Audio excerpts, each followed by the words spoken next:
welcome to Bow Ties Are Sometimes Cool with myself, Ashley, and Ed. Good evening, Ed. Good evening, Ash. How are you? Very good, thank you. And we are joined this evening by special guest writer and producer, the wonderful Ali Winter. Good evening.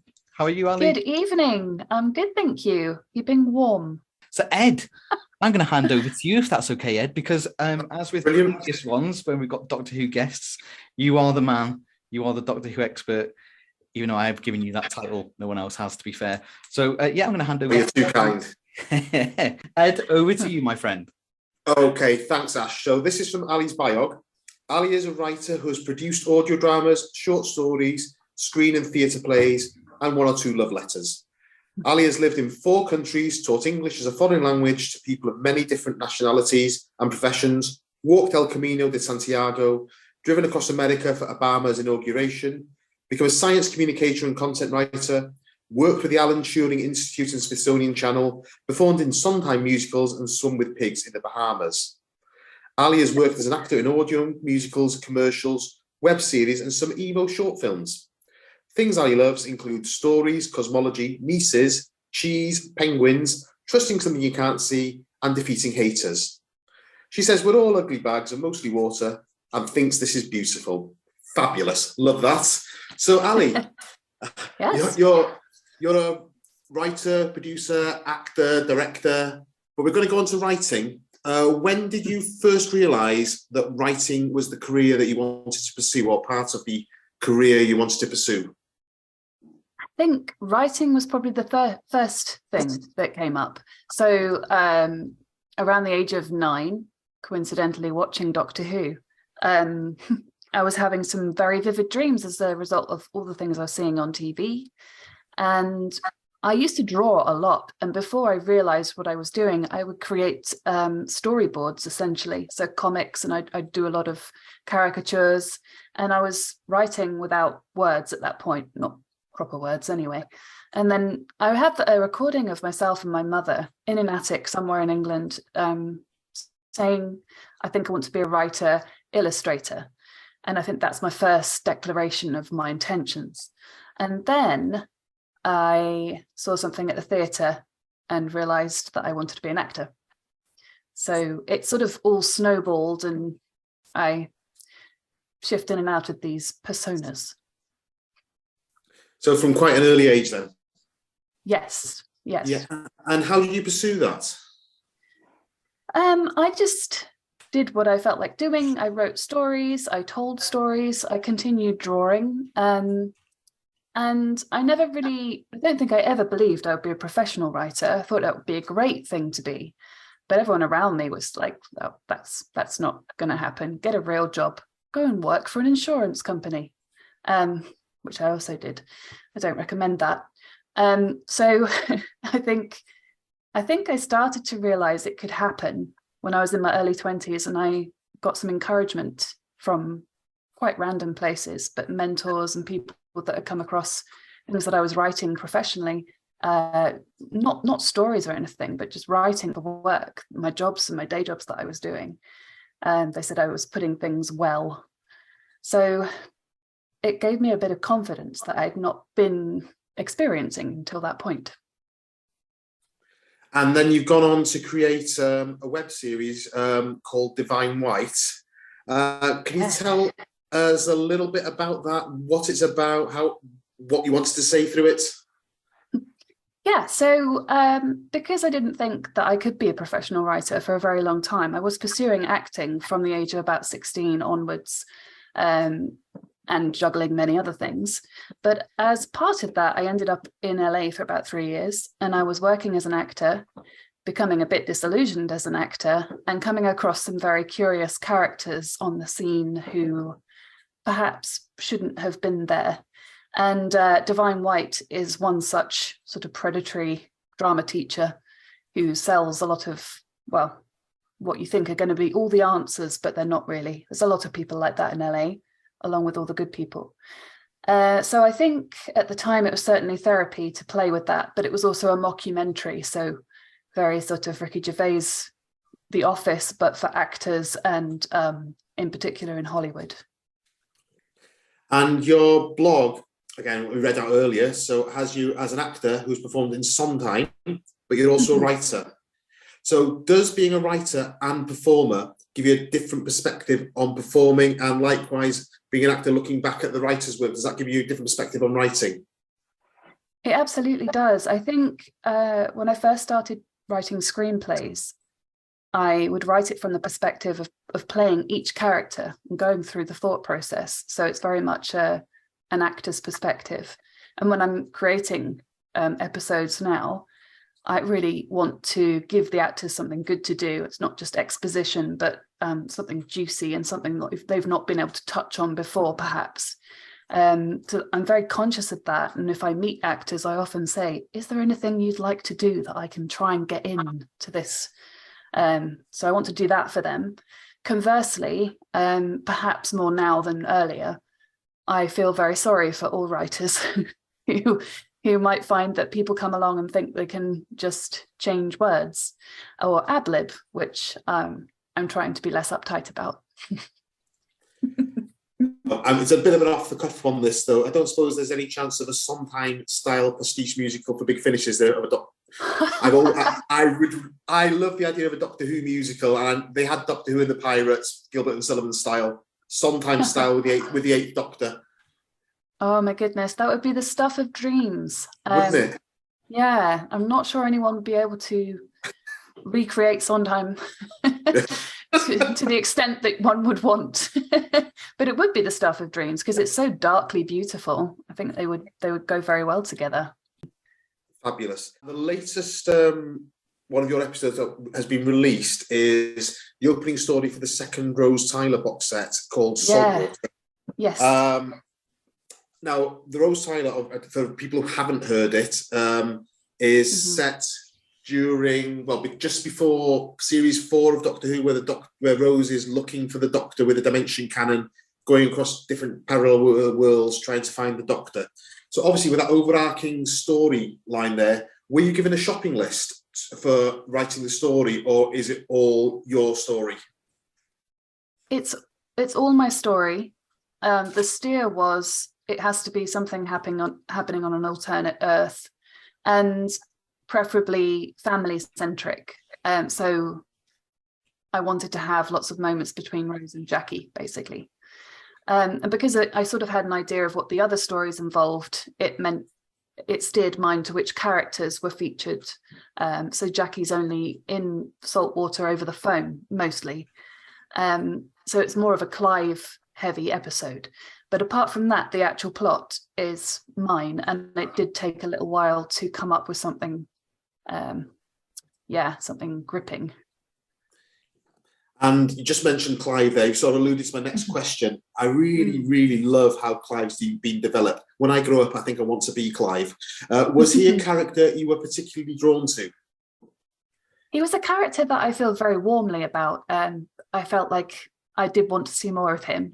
I think to be nostalgic, it was one of Rose's first characters to encounter. And he got taken away from us all too soon. So there's that. Also, my father's from Newcastle, so a Geordie accent kind of makes me weak at the knees. So got to feature that. Yeah. And Mark Benton, an amazing actor as well. I think every time my wife Hayley and I watch Rose, we always say Clive has got the best "I'm dead and I know it" face we've ever seen in anything. And such a sort of short-lived character, but so fondly remembered. And he's very much the audience identification. Looks like sort of the audience identification figure in the Rose Tyler series as well. I think he's vital to it. He's just so relatable. But Mark really knows exactly what to do with every line he's given. Exactly what to do, and it wasn't easy for him in this episode, given that he had to be two people.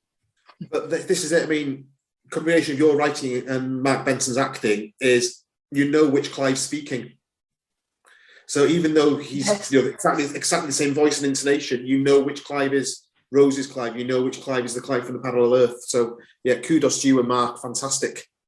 Thank you. Parallel Earth, though, the big shock is there's a red police box. Yeah. So that's the moment you think, no, is there going to be a parallel Doctor? Oh my Lord, there's a red police box. what inspired the red police box? Well, I hope it wasn't too disappointing that a doctor Oh, didn't no. pop out of it. But well, police boxes were red in Glasgow in the 1960s. So we have red police boxes. They're real.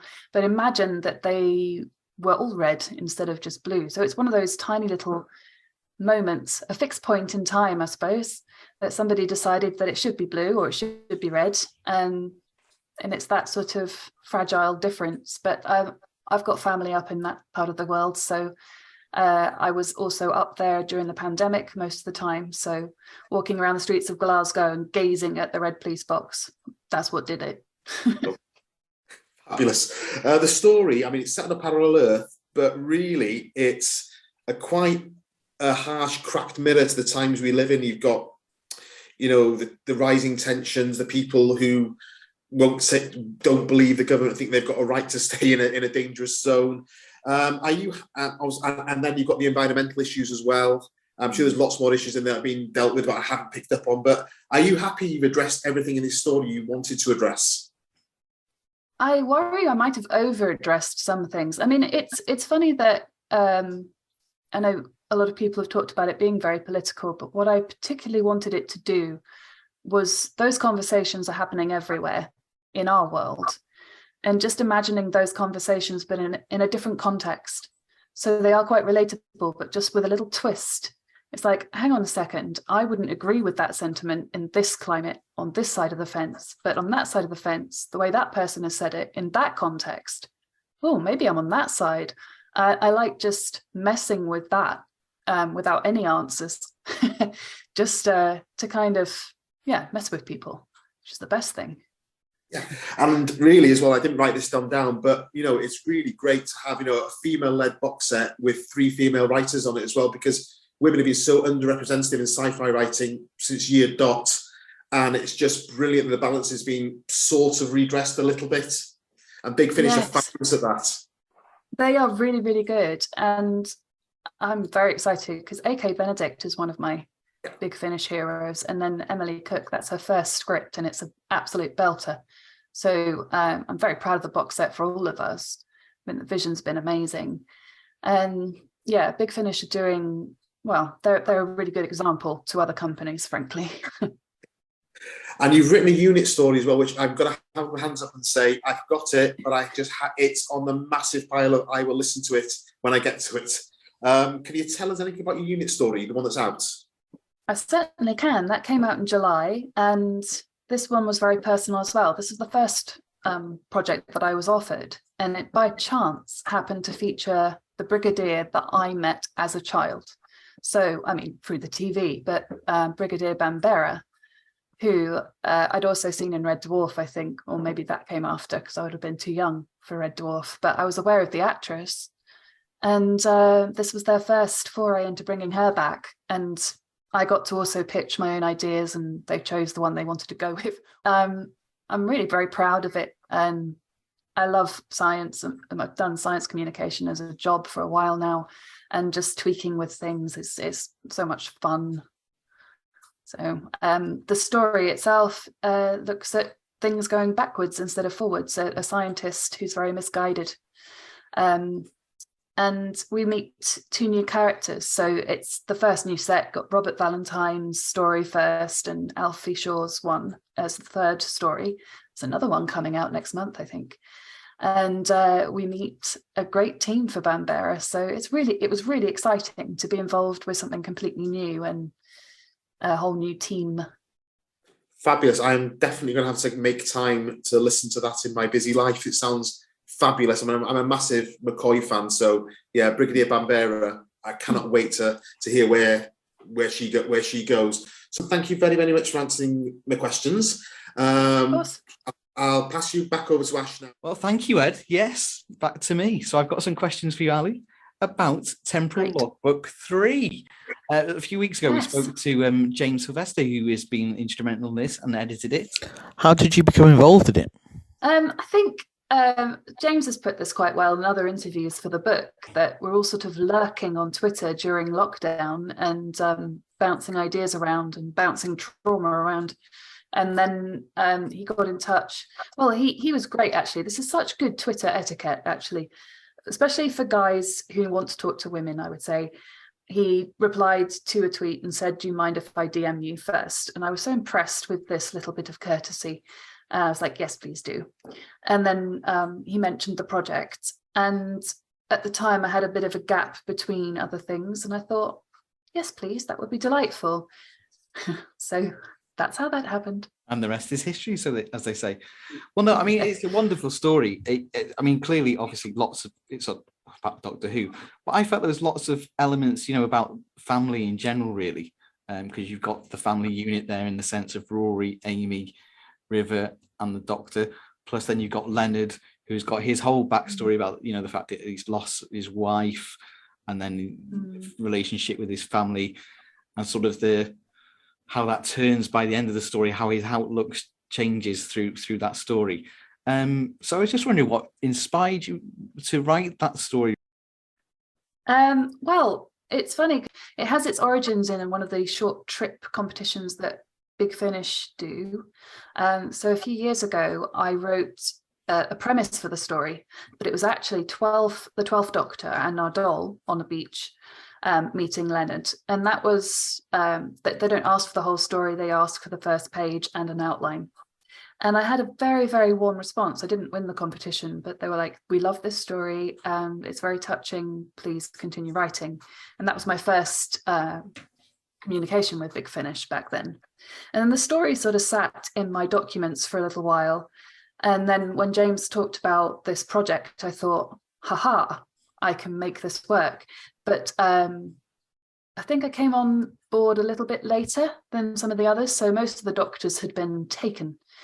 But happily for me, Matt Smith, 11th Doctor, was free, and I adore him. So I used him. And yeah, that's where it started. And then I just tweaked it so that it wasn't Nardole, it was Rory. And then the story, well, when you think about the 11th Doctor and the possibilities and those companions, and particularly where this is on their timeline, as it's quite close to the power of 3, and I know the 11th Doctor is sensing that there's an end coming. So that's quite rich, a really rich bed of things to play with bereavement or upcoming bereavement as well. So that's where it went. No, definitely. I mean, when I read that was so long. Sorry. No, it's fantastic. It's fun. To be fair, though, you've actually answered my next question, which was about how you managed to, or how did it come about that you were going to write for Matt Smith's Doctor? Because I just think the dialogue is great. It just jumps off the page as Matt Smith, in my mind. Well, actually, the whole thing is, but especially when he sort of comes into it, he comes out the TARDIS for the first time, and it's like talking to Leonard, and then I'm the Doctor, and you could just see it as a TV episode, really. So yeah, fantastic. I think that is one of the most magical things about Doctor Who, and they say this a lot, that each Doctor is such a different Doctor that you can hear them chattering away in your head. But even though it's still the Doctor, there's a very particular vernacular that comes out. And with Matt Smith, I mean, I couldn't get enough of him in his regeneration. And it's just it's just hilarious how he just walks into every situation absolutely tone deaf to whatever's going on, with just this optimism and lunacy. So to walk into a situation which might have been a bit insensitive, he's just there he is, saying his stuff, twirling around with a bow tie on. So there we are. Yeah, and the exactly. Well, hopefully, yeah.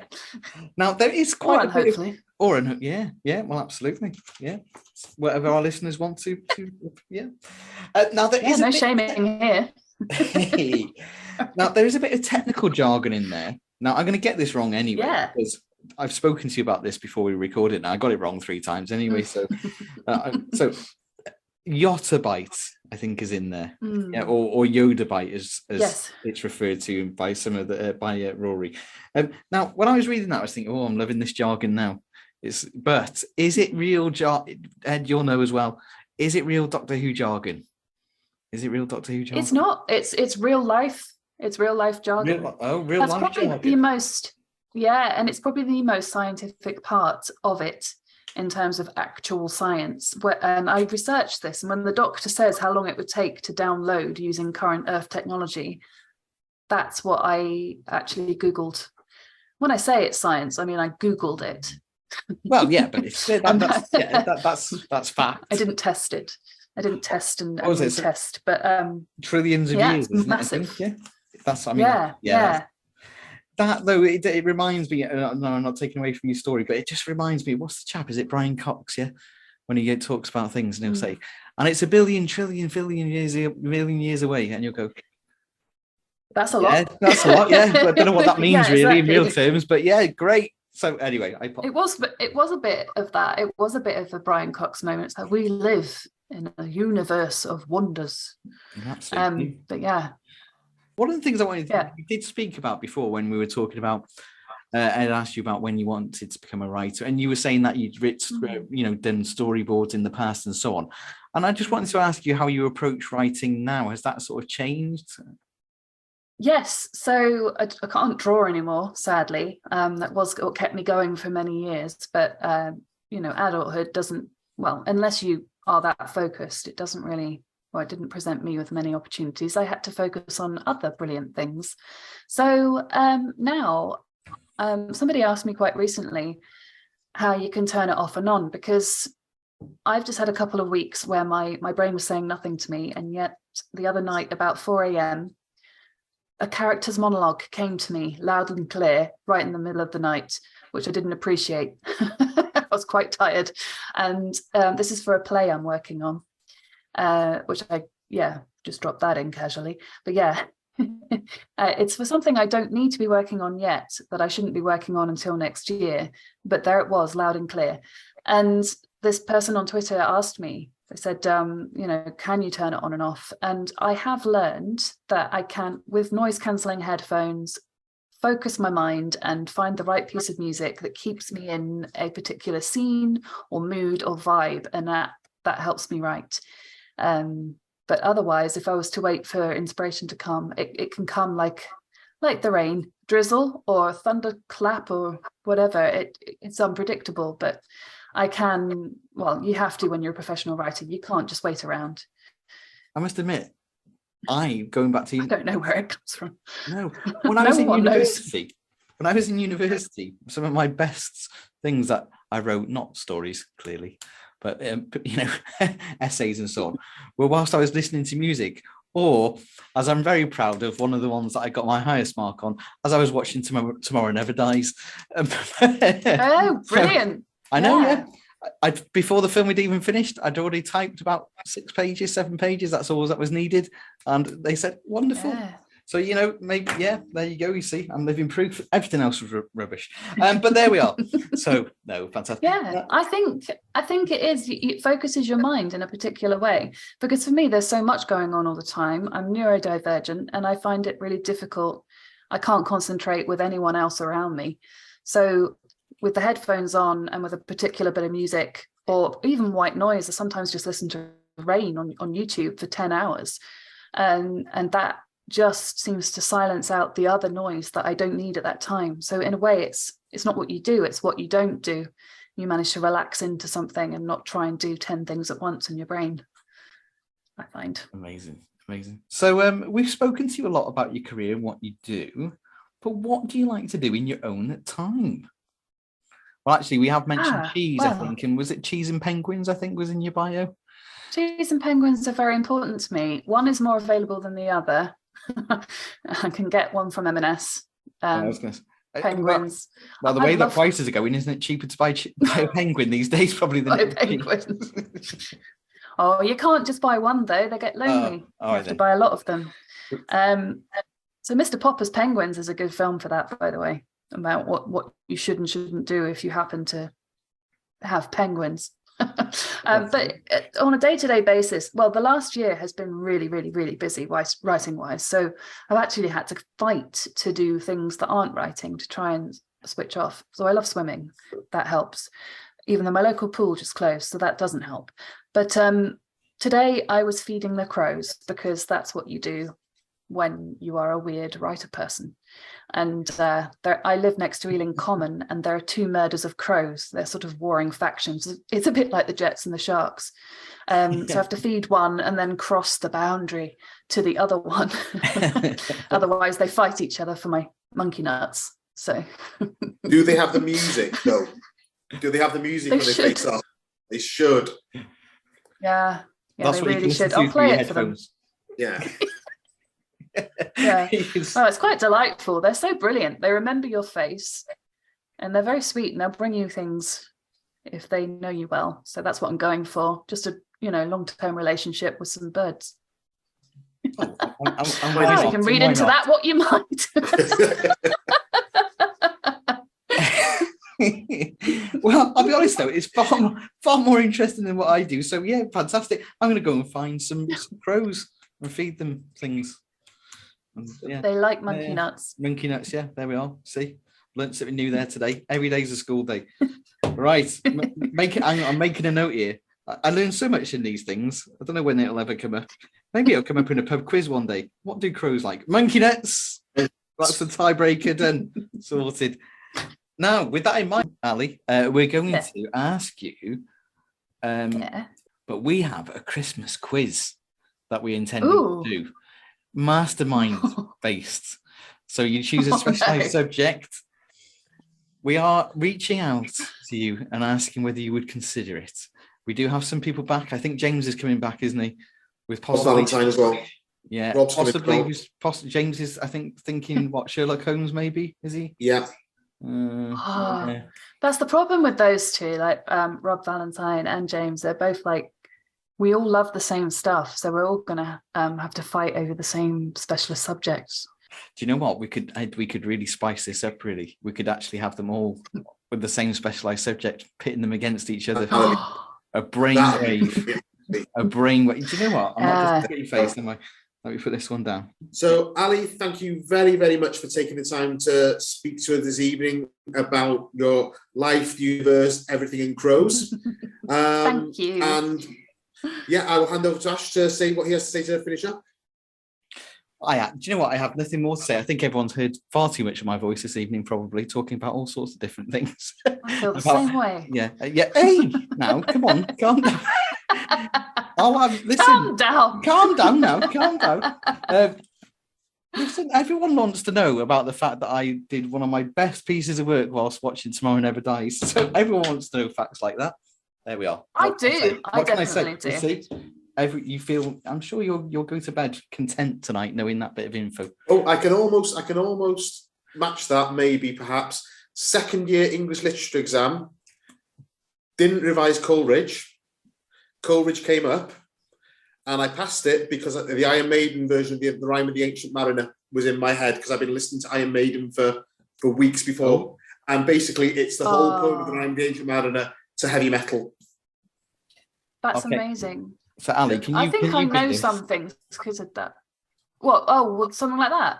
Yeah, basically, yeah. When you've just had some glimpse of inspiration, which has got you through. I think Doctor Who history episodes have taught me a lot about history that I didn't know. Yeah, that's what I love. They're my favourite ones because I actually learned something sort of real.